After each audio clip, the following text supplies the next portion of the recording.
और एक दिन आया वो समय जिसकी किसी को प्रतीक्षा नहीं थी। कंस ने अक्रूर जी को भेजा कृष्ण और बलराम को लाने के लिए। नारद जी महाराज ने आकर के भगवान से कहा कि ठाकुर जी, अब आप ब्रज में ही लीला करते रहेंगे कि आगे की द्वारिका लीला, मथुरा लीला, ये सब कैसे होंगी? ठाकुर जी बोले, सांची पूछो नारद, तो मैं भूल चुका हूं कि मैं परमात्मा हूं, मैं भूल चुका हूं कि त्रिलोकी स्वामी हूं। आप सब देवता मंत्रणा करके कुछ ऐसा व्यवस्था करो ना कि कोई और संभाल ले वैकुंठ को, कोई और कर ले आगे की लीला। मैं इन ब्रजवासियों के बगैर रह नहीं पाऊंगा, और मैं तो फिर भी चला जाऊंगा क्योंकि मैं परमात्मा हूं, मेरे अंदर मोह नहीं है। पर ये ब्रजवासी, इनको तुमने झूठे को जाकर अगर बोल दिया ना कि श्री कृष्ण जा रहे हैं, इनके प्राण निकल जाएंगे। मुझे जाता हुआ देखना तो इनके लिए सबसे बड़ा दुर्भाग्य होगा। नारद जी ने बैठ करके भगवान से बहुत देर चर्चा की और ठाकुर जी से कहा, नाथ आपको आना पड़ेगा और कोई उपचार नहीं।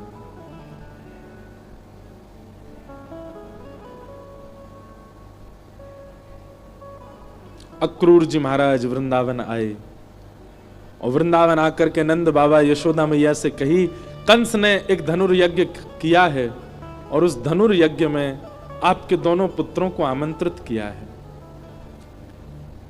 यशोदा मैया बोली, इतने राक्षस भेजे वाने हमारे लाला मारवे के काजे और अब निमंत्रण भेज रहे हो? बोले नहीं नहीं, आपको शायद कोई गलत सूचना मिली, वो राक्षस कंस ने नहीं भेजे हैं। कंस तो इन दोनों को सम्मानित करना चाहते हैं। हमने सुना कुछ दिन पहले बहुत जोर की बारिश हुई तो इन्होंने गिरिराज जी उठा लिए थे, सब आप सबकी रक्षा की। तब से महाराज कंस के नित्य मन में चलता है कि कृष्ण बलराम दोनों आवे और उनको मैं सम्मानित करूं। सम्मान देने वाला कभी राक्षस भेज सकता है? सबके मन में तो विश्वास हो ही नहीं रहा था कंस की बातों पर ठाकुर जी ने मन बनाया कि अगर मैं नहीं बोला तो ये सब तो भेजेंगे ही नहीं। ठाकुर जी अपना रूप बदल के, रंग बदल के और थोड़ा भाव बदल करके सब ब्रजवासियों के बीच में आके बोले, ठीक है भैया, तुम सबरे ब्रजवासी बड़े मतलबी हो। जब राक्षस आ जाए, जब कालिया नाग आ जाए, जब इंद्र वर्षा कर दे तो कन्हैया कन्हैया कहते सबरे डोरेंगे।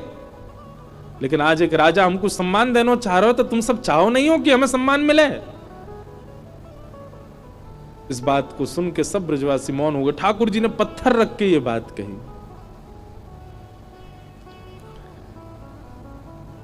अक्रूर जी महाराज ले जाने के लिए आए हैं श्री ठाकुर जी को।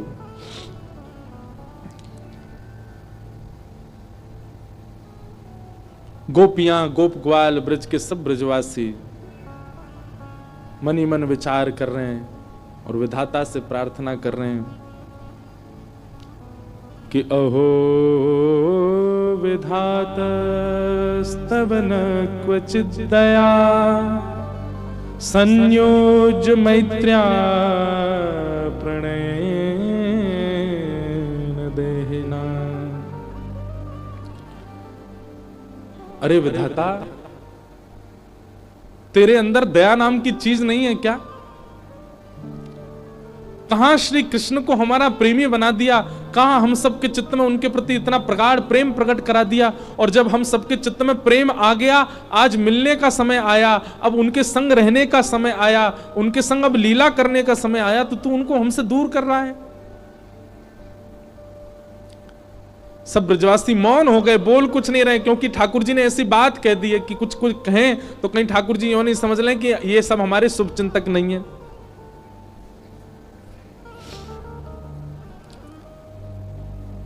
सब ब्रजवासी आज अपने घर नहीं गए, नंद भवन के द्वार पर बैठे हैं और पूरी रात सब सूर्य नारायण से प्रार्थना कर रहे हैं, हे सूर्य नारायण, आप कल उदित मत होना, क्योंकि आपके उदित होते ही लाला हमें छोड़ के चलो जाएगा। रात में यशोदा मैया श्री ठाकुर जी को अंग से लगा करके सो रही है, लिपट के सोते हैं मैया से। मैया को तो थोड़ी घबराहट हो रही है कि मेरो लाला 2 दिन के काजे मथुरा जा रहा है, पर ठाकुर जी के हृदय में तो इतनी वेदना है, इतनी वेदना है। बार बार मैया के वक्ष में अपना मुख रख देते हैं और बार बार मैया के तन की सुगंधी को ठाकुर जी भीतर लेते हैं, रोने लग जाते हैं, नेत्रों से अत्यंत आंसू गिरते हैं कि अब ये सुगंधी मुझे कभी नहीं आएगी, अब मुझको नींद कैसे आवेगी मैया से लिपटे बगैर, मैं कैसे बताऊं मैया को कि मैं छल कर रहा हूं इनके संग, अब मैं चलो जाऊंगा। मैया के एक एक अंग का स्पर्श ठाकुर जी अपनी स्मृति में ले रहे हैं। मैया के हाथ कैसे हैं, मैया को वक्ष कैसे हो, मैया को मुख कैसे हो, मैया को पेट कैसे हो, मैया के चरण कैसे, ताकि जब जब याद आवेगी मथुरा जावे के बाद तब तब अपने हाथन को स्पर्श करके स्मरण कर ले करूंगा।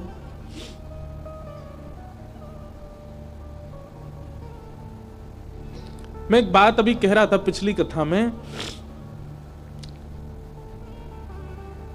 गोपियों का विरह सबने सुना, ब्रजवासियों का विरह सबने सुना, वृंदावन का विरह सबने सुना, हमारी किशोरी जी का विरह भी सबने सुना, पर श्री कृष्ण का विरह किसी ने नहीं सुना। गोपियां वेदना में हैं, ब्रजवासी वेदना में हैं, वृंदावन वेदना में हैं, सब सखियां वेदना में हैं, श्री जी भी वेदना में हैं, पर किसी ने यह विचार क्यों नहीं किया कि कृष्ण भी तो वेदना में है। और मैं व्यास मंच पर बैठ करके कह दूं, संत जनों के सानिध्य में मेरे मुख से निकल रही है ये बात, ब्रजवासी, ब्रज गोपिकाएं, वृंदावन आदि आदि जितने भी विरह हैं, इन सब का विरह एक पडले में रख दो और श्री कृष्ण का ब्रज के प्रति विरह एक पडला में रख दो, कृष्ण का विरह भारी है, पर क्योंकि वे पुरुष हैं इसलिए उनका विरह छुपा हुआ है।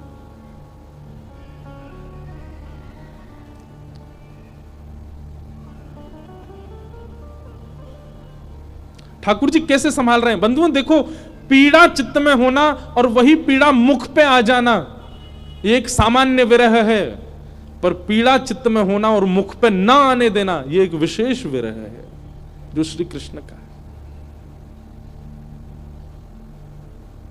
द्वारिका लीला में श्री ठाकुर जी नित्य एक ही करवट से सोते हैं। एक दिन रुक्मणी जी ने कहा कि नाथ आप करवट क्यों नहीं लेते, मैंने बहुत दिनों से देखा है आप एक ही करवट से सोते हो, आप रात में जिस तरफ मुख करके सोते सुबह भी वहीं पाते हो, कोई पीड़ा है, आप कभी सीधे नहीं होते, कभी उस तरफ मुख नहीं करते, क्यों?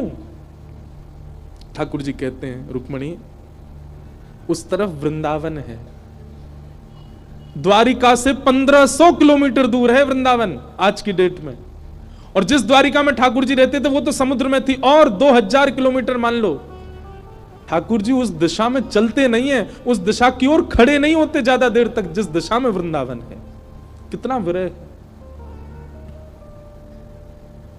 कितनी याद आती है ठाकुर जी को वृंदावन की। द्वारिका में उन सब दिशाओं में पर्दे पड़े हैं जिन दिशा में वृंदावन है, ठाकुर जी नहीं जाते, सह लेते हैं। आज सुबह सुबह ठाकुर जी यशोदा मैया से पहले उठ गए और उठ के स्वयं ही स्नान कर लिया। क्यों? क्योंकि अब मैया के ज्यादा स्नेह को मैं आस्वादन करूंगा तो मैं जा नहीं पाऊंगा। मैया उठी, आज आश्चर्यचकित है गई, बोले लाला तू नहा लियो? ठाकुर जी बोले हाँ मैया। मैंने अपने आप श्रृंगार किया, अपनो श्रृंगार नहीं किया, ठाकुर जी ने केवल एक तिलक धारण किया है, एक माला पहनी है बस, और आज ज्यादा विशिष्ट श्रृंगार में नहीं है। बोले मैया मैं जल्दी जल्दी मथुरा जाऊंगा तो फिर जल्दी जल्दी आऊंगा ना, या हमारे मोह लगी, तू तो सो रही है तो सोंदा हूं, मैं जल्दी नहा लियो मैया। यशोदा मैया थोड़ी सी विचलित तो हुई आज तक ऐसा नहीं हुआ था। ठाकुर जी ने मन में विचार किया, अक्रूर जी से जाके कहा अभी ब्रह्म मुहूर्त है, सुबह की बेला है, सब ब्रजवासी अभी सो रहे होंगे, मैया यशोदा नंद बाबा उठ जाएं, केवल इनको प्रणाम करके हम चलें मथुरा की ओर। अक्रूर जी महाराज बोले जी भगवान। जैसे ही जाकर के द्वार खोला ठाकुर जी ने, असंख्य गोपियां, असंख्य ग्वाल, सब ब्रजवासी, गैया सब खड़े हैं वहीं पर, और द्वार खुलते ही किसी के मुख से स्वर नहीं निकल रहा पर नेत्रों से आंसू गिर रहे हैं। ठाकुर जी कह रहे हैं, अरे तुम सबरे सोए ना, तुम सब गए ना? अरे भैया इतना उदास काहे को है रहे हो, इतना रुदन काहे को कर रहे हो? मैं आ जाऊंगा ना, परसों आ जाऊंगा ना मैं। 2 दिना की तो बात है, ऐसे निकल जाएंगे 2 दिना तो।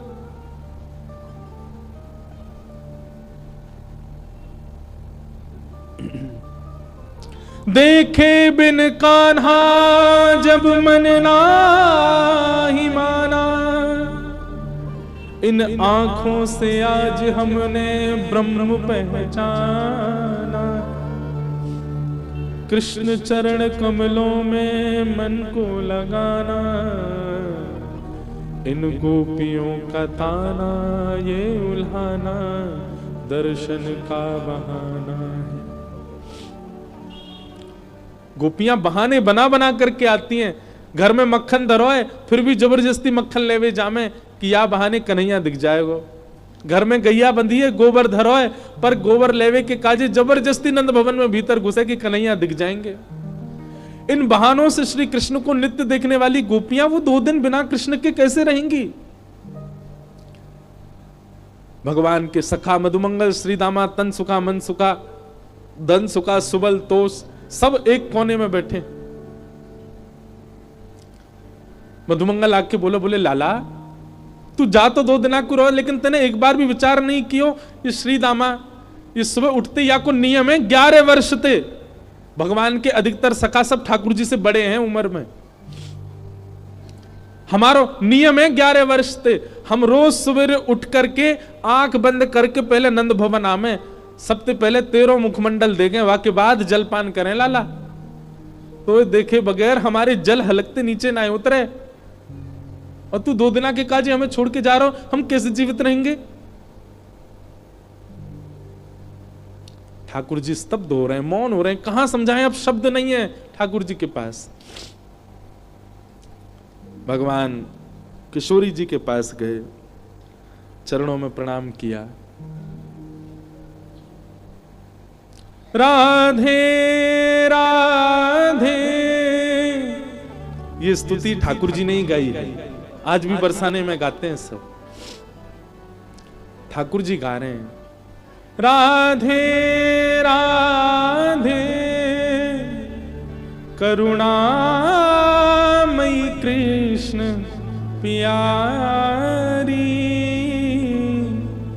मेरी सुधली जो श्री वृषभानु दुलारी, मेरी सुधली जो श्री वृषभानु दुलारी। हे श्यामा जी, आप तो सब जाने, इस विश्व के कल्याण के लिए, उद्धार के लिए मेरो ब्रज से जानो कितनो जरूरी है। आप तो सब जाने श्यामा जी, मुझको आज्ञा दो। हे मनोहारिणी रासेश्वरी रस रूपा, हे मनोहारिणी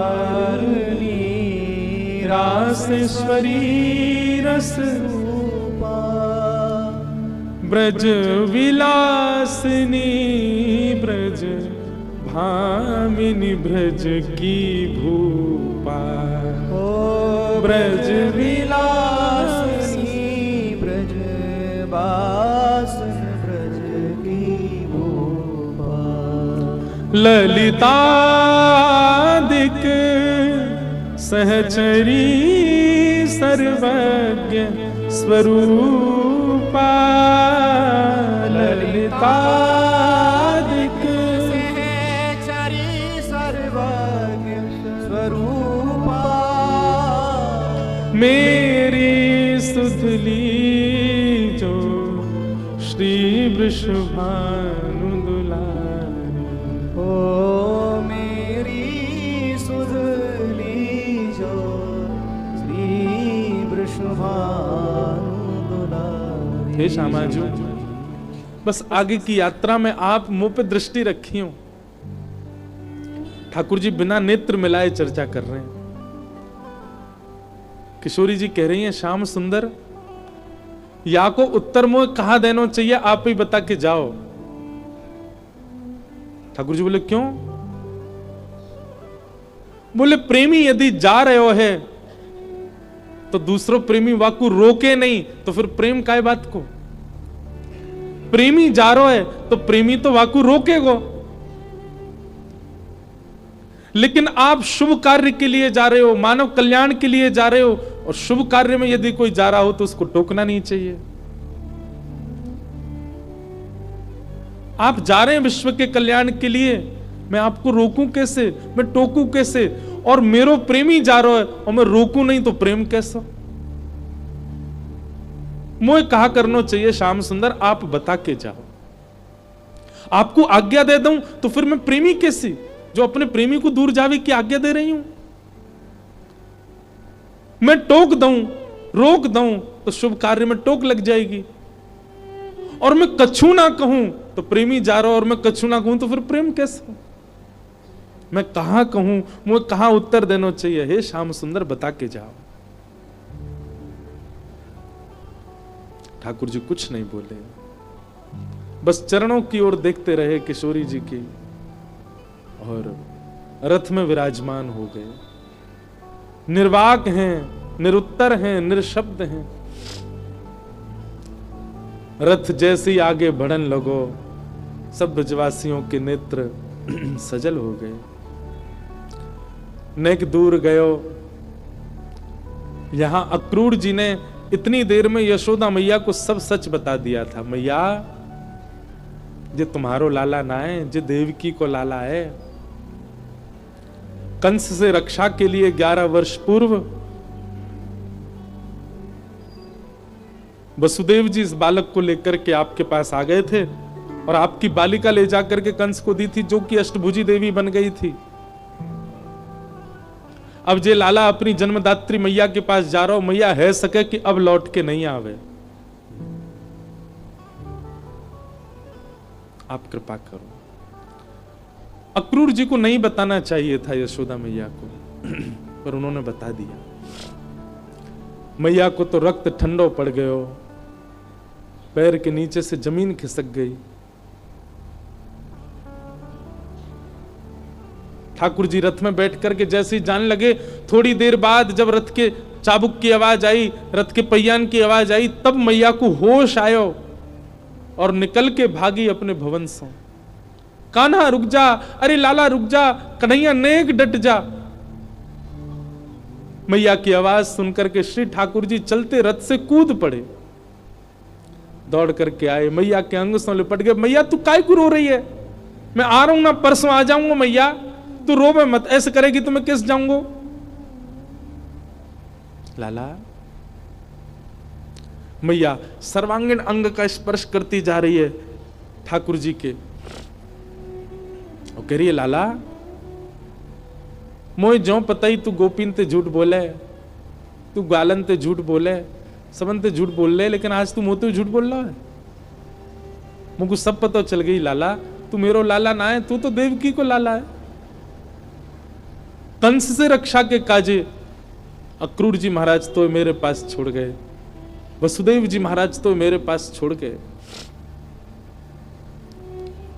11 वर्ष 56 दिना तक मैंने तेरो पालन पोषण कियो, मक्खन खावे के काजे तो को छड़ी दिखाई, उखल में बांध दियो, कभी तेरे पीछे छड़ी लेकर के भागी, कभी तेरो कान मरोड़ दियो, कभी तेरो हाथ जोड़ते पकड़ लियो लाला। ऐसो कोमल सो मेरो लाला, आज मुझको ग्लानी है रही है, मैंने क्यों कियो ये सब? ना मैया तू मेरी मैया है, तू सब कर सके, तू को सबरो अधिकार है, तू अभी मुझको मार ले मैया, तू को सब अधिकार है मैया, मैं तेरो ही तो हूं। लाला तेने बहुत प्रेम दियो मुझको, तेने बहुत स्नेह दियो मुझको, पर मैं इतनी निष्ठुर नहीं हूं कि एक मैया के प्रेमास्पद को हमेशा के लिए अपने पास रख लूंगी। मैं भी तो मां हूं, मैं भी तो समझूं कि बालक के बिछुड़वे को कष्ट का हुआ, आज समझ रही हूं।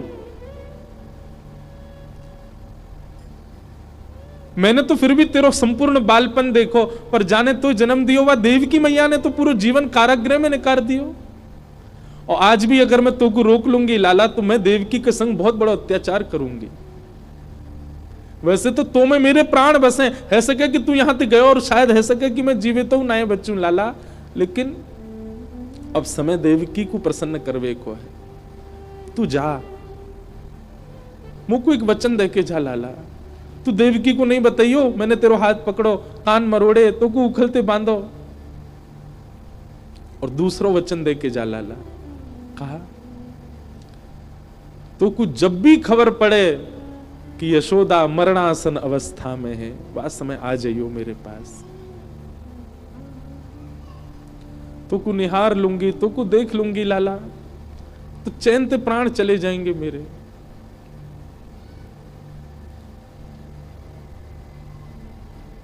ठाकुर जी लिपट गए यशोदा मैया से, सब खड़े रो रहे हैं, अक्रूर जी तक रुदन कर रहे हैं जो ठाकुर जी को लेने आए।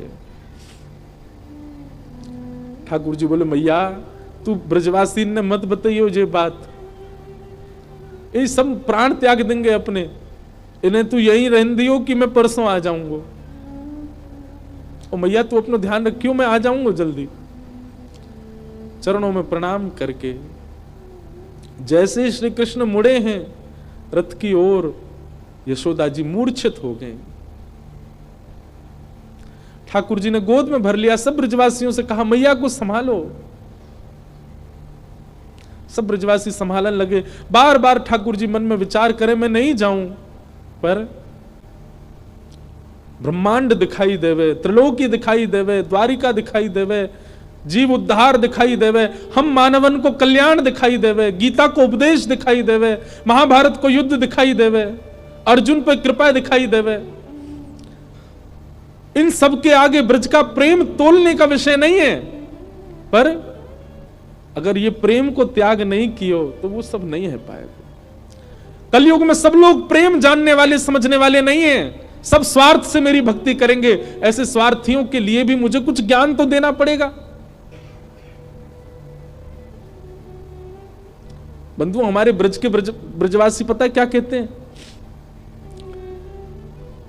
कन्हैया की हिम्मत नहीं कि ब्रज छोड़ के चले जाएं, तो मानव कल्याण जीव उद्धार की बात जब ब्रजवासियों को पता चली कि कन्हैया के जावे ते जीव उद्धार होएगो, तो ब्रजवासी ने अपने अश्रु जल को संकल्प करके पूरे विश्व के कल्याण के लिए श्री कृष्ण रूपी हृदय को दान कर दियो।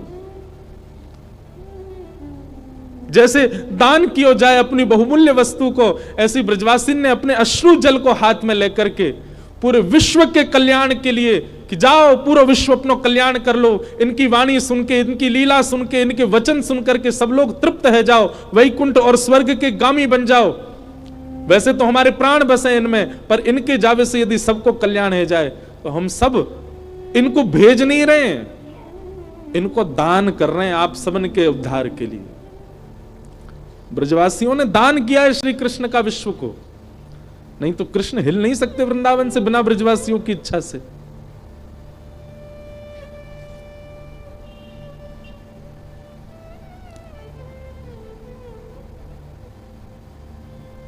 सब देख रहे हैं रथ की ओर। मधुमंगल श्रीदामा चर्चा कर रहे हैं, बोले सुन देखियो लाला अभी आवेगो वापस, वो हमारे बिना रह ही ना पावेगो, इतनो स्नेह इतनो प्रेम जो वाकू दे दियो जा ही ना पावेगो।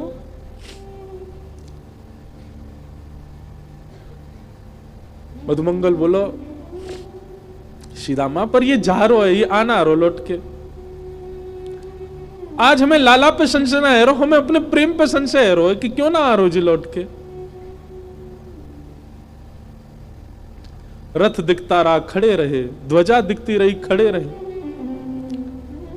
और जैसे ही रथ दिखना बंद हुआ, ध्वजा दिखनी बंद हुई, नहीं आए ठाकुर जी लौट के। असंख्य ब्रजवासी वहीं मूर्छित हो गए ठाकुर जी को बिना देखे। नंद बाबा बोले अरे मधुमंगल श्रीदामा, ए भैया ये कहा कर रहे हो, देख परसों आ जाएगा लाला, ये देख सब मूर्छित है गए, जल्दी जा संभालो। सब ब्रजवासी इनको लगायो, कोई जल लेके आ रहा हो, कोई जलपान करा रहा है, गोपीन को ले ले करके घर की ओर भाग रहे हैं। ऐसी विरह वेदना सबके चित्त में है रही है। अरे केवल मानवों की बात नहीं है, गौशाला में बंधी 9 लाख से अधिक गैया वो उनके बछड़ा भी दूध नहीं पी रहे हैं आज, उनकी बछिया भी आज दूध नहीं पी रही है। सब केवल अपने कान उठा के श्री कृष्ण को खोज रहे हैं। बंधुओं, एक बात कहूं आपसे, लिख लीजिएगा। बद्रीनाथ आपको मुक्ति दे सकता है, जगन्नाथ आपको महाप्रसाद देंगे, द्वारिका आपको सुख देगा, रामेश्वरम आपको पुण्य देगा, वृंदावन केवल विरह दे सकता है। केवल विरह है वृंदावन के पास, केवल प्रेम है वृंदावन के पास। पुण्य की कामना से वृंदावन मत जाओ, वैकुंठ की प्राप्ति की कामना से वृंदावन मत जाओ। वृंदावन केवल विरह समेटे हुए है अपने अंदर।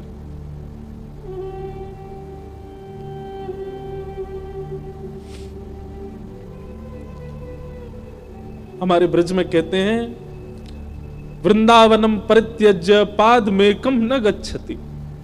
श्री ठाकुर जी वृंदावन छोड़ के एक पग भी बाहर नहीं रखते।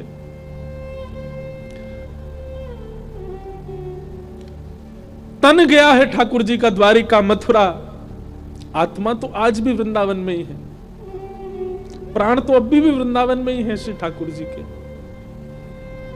वो कभी नहीं जा सकते वृंदावन छोड़ करके। क्यों ब्रजवासियों के प्राण नहीं निकल गए कृष्ण विरह में? क्योंकि अब स्थूल रूप से भले ही कृष्ण नहीं दिख रहे हैं, सबके अंतस्थ में श्री कृष्ण बैठ गए हैं। गोपियां नेत्र बंद करके अपने अंतस्थ में ही अनुभव कर रही हैं। ऐसा लगता है कृष्ण छू रहे हैं, पर आंख खोल के देखती हैं तो है नहीं। ये अनुभव ब्रजवासियों को जीवित रखता है, प्रत्यक्ष में वो स्थिति नहीं है।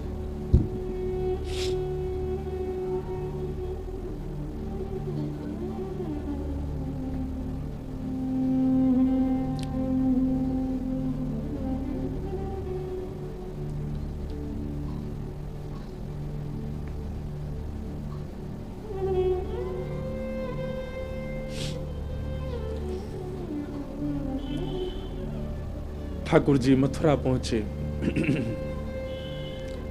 मथुरा आकर के श्री ठाकुर जी ने कुबलापीड़ हाथी का वध किया। अब ठाकुर जी की लीला में आपको ऐश्वर्य ज्यादा दिखेगा, क्योंकि प्रेमी श्री कृष्ण तो वृंदावन ही रह गए। ऐसा भी कहूं कि ठाकुर जी का स्वभाव वृंदावन में रह गया, अब प्रभाव आगे आ रहा है। वो चंचलता, वो मधुरता, वो प्रियता, अब सब ठाकुर जी ने उसको गौड़ कर लिया। अब ठाकुर जी परब्रह्म की भांति लीला कर रहे हैं, मानो अपने परब्रह्मत्व पर ही ठाकुर जी को क्रोध आ रहा है कि मैं क्यों हूं जिसके कारण मुझे ब्रज छोड़ना पड़ा। कुबलापीड़ हाथी का वध कर दिया।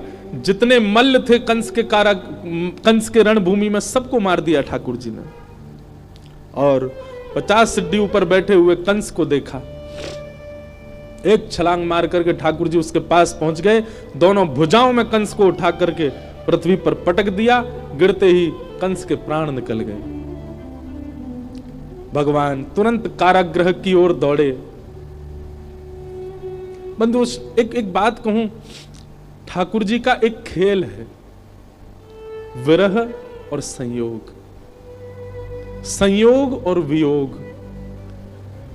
जिस किसी को भी संयोग का अनुभव हो रहा है, तैयार रहना, वियोग आएगा जीवन में, क्योंकि ये खेल है श्री कृष्ण का। वो ऐसे ही करते हैं, जिसको संयोग देते हैं उसको वियोग देते ही हैं। और जो कोई भी रुदन कर रहा है, जिसके भी चित्त में वियोग, जिसके भी जीवन में वियोग है, परेशान मत होना, एक दिन संयोग होगा। 11 वर्ष 56 दिन पहले छोटी से एक दिना के ठाकुर जी मैया को छोड़ के चले गए, उनको वियोग दे दिया।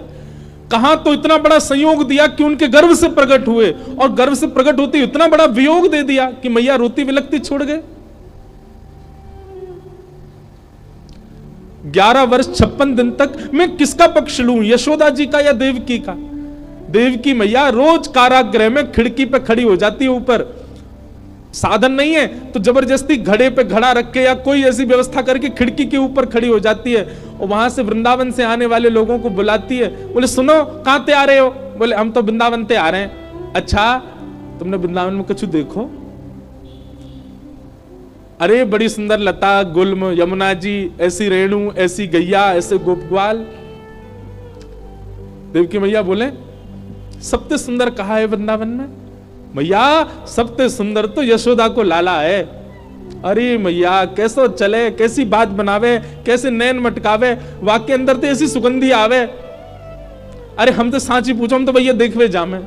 द्वार वहीं खिड़की पे खड़ी खड़ी देवकी रुदन करती है, मैं कब देखूंगी अपने लाला को। काश इन्होंने यशोदा की लाला की जगह एक बार कह दिया हो तो देवकी को लाला। उनका विरह कम नहीं है। 11 वर्ष 56 दिन कहां ब्रजमंडल में इतना आनंद, इतना सुख, इतने उत्साह। कई लोग मुझे बोलते हैं ठाकुर जी क्यों, कितना बुरा किया ठाकुर जी ने ब्रजवासियों के साथ। ठाकुर जी को देवकी का विरह दिखाई दे रहा है। जहां लाखों नर नारी आनंद कर रहे थे, वहीं एक कारागृह में बैठकर के सिसक सिसक के रो रही है देवकी।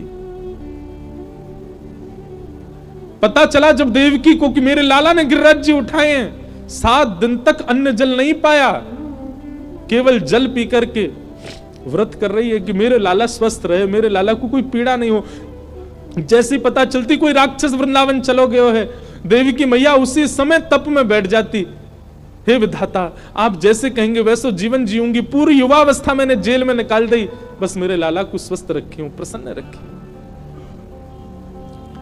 आज 11 वर्ष 56 दिन बाद उस कारागृह में चंदन की सुगंधी आ रही है। उस कारागृह की ओर एक प्रकाश आ रहा है। जैसे देवकी मैया ने कारागृह के द्वार से झांक करके देखा, श्याम वर्ण है, मधुर कटाक्ष नेत्र हैं, अद्भुत अधरामृत है, घुंघराले केश हैं, सुंदर पटका डाले हैं श्री ठाकुर जी, त्रिभंग ललित श्याम सुंदर, टेढ़ी सी चाल चलते हुए आ रहे हैं मैया की ओर। जैसे ही मैया ने देखा, देखते ही मैया तो न्योछावर हो गई लाला पे। मेरो कन्हैया आ गयो, मेरो लाला आ गयो। जेल के भीतर ही नृत्य करने लगी। ठाकुर जी दौड़े मैया के पास, ताला खोल के भीतर प्रवेश किया, मैया ने अपने अंक में भर लिया। 2 बार मूर्छित हो गई देवकी ठाकुर जी को अंक में भर के। ठाकुर जी ने बहुत स्नेह किया। मैया ने लाला को हाथ पकड़ लिया और पकड़ करके बोली, लाला अब तू नहीं जाएगा मुझे छोड़ के, कहीं नहीं जाएगा, कभी नहीं जाएगा, वचन दे मुझको, नहीं तो प्राण त्याग दूंगी। ठाकुर जी के चित्त में यशोदा का भी स्मरण होता है। देवकी मैया, मैया मैं तो वचन दे रहा हूं, अब नहीं जाऊंगा, अब तेरे पास आ गया, तेरे पास ही रहूंगा मैं। श्री कृष्ण का विरह कौन सुनाता है? श्री कृष्ण का विरह कौन गाता है? उनकी वेदना कौन समझ पाता है?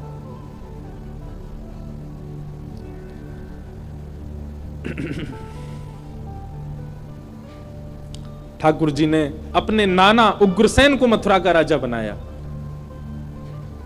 और माता पिता से आज्ञा मान करके बोले, पिताजी अब मैं अध्ययन की इच्छा है मेरे चित्त में, आपकी आज्ञा हो तो मैं पढ़ने जाऊं। वसुदेव देवकी की आज्ञा से श्री ठाकुर जी सांदीपनी गुरुकुल अवंतिका उज्जैन पढ़ने के लिए गए और वहां सांदीपनी उपाध्याय के यहां श्री ठाकुर जी ने संपूर्ण शिक्षा ग्रहण की। वहीं ठाकुर जी को सुदामा नाम के मित्र मिले। लौट करके भगवान आए, उद्धव जी महाराज को वृंदावन भेजा, गोपियों के साथ उद्धव जी का संवाद हुआ। जरासंध ने मथुरा के ऊपर चढ़ाई कर दी, भगवान ने 17 बार उसको हरा दिया। 18वीं बार जैसे ही चढ़ाई की, भगवान रण छोड़ करके भाग गए। बोलो रण छोड़ राय भगवान की। रण छोड़ करके ठाकुर जी विश्वकर्मा को आज्ञा कर दी, एक नई नगरी का निर्माण करो, और समुद्र के बीचों बीच स्वर्ण की नगरी बनी जिसका नाम पड़ा द्वारिका। द्वारिका के राजा भी पुनः उग्रसेन बनाए गए। भगवान प्रधानमंत्री हैं, परंतु पूरी द्वारिका ठाकुर जी को ही राजा मानती है।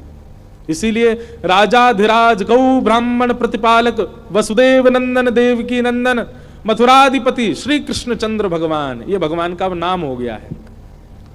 क्या नाम है? राजाधिराज गौ ब्राह्मण प्रतिपालक यदुवंश शिरोमणि वसुदेव देवकी नंदन द्वारिकाधीश श्री कृष्णचंद्र भगवान। भगवान को अच्छा नहीं लगता जब कहीं निकलते हैं इतनी जोर जोर से चिल्ला के लोग ये बात कहते हैं, ठाकुर जी मन ही मन सोचते हैं कोई एक बार कह दो नंद जी को लाला, कोई एक बार कह दो ब्रज को कन्हैया, कोई एक बार कह दो गैयान को गोपाल, कोई एक बार कह दो गोविंद। लेकिन सब यहां बड़ा बड़ा नाम लेते हैं ठाकुर जी का।